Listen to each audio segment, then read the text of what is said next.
Another day, another basketball stories na naman ang pagkikwentuhan natin. At ngayon nga, yung pag-uusapan natin ang balitang maganda na nga daw ang chemistry ngayon ni Luka Doncic at DeAndre Ayton.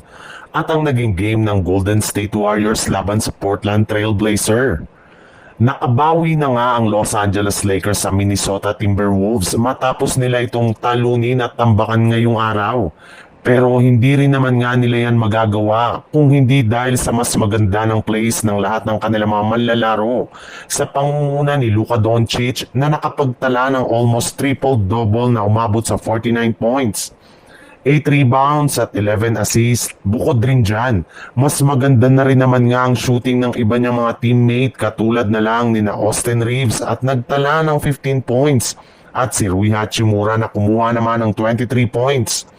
Pero ang naging difference maker pa rin nga sa kanilang mga naging laro, bakit nila natambakan ng Wolves ay dahil sa enerhiyang ginawa ni Marcus Smart. Bagamat man nga nakakuha lang ito ng 3 points, ay grabe rin naman nga ang impact nito pagdating sa depensa kung saan pinipisikal talaga nito ang halos lahat ng mga manlalaro ng Wolves, lalo na si Anthony Edwards. Kaya mas lalong ginanahan nga dito ang kanyang mga teammates sa Lakers. Bukod rin nga sa kanya ay nagkaroon rin naman nga ang magandang performance dito si DeAndre Ayton na unti-unti nang nagagawa ng chemistry kasama sina Austin Reeves at Luka Doncic. Sa ibang balita naman, naging maganda rin naman nga ang simula ng Golden State Warriors sa regular season matapos nilang talunin sa kanilang dalawang unang game ang ilan sa mga itunuturing na contender sa Western Conference.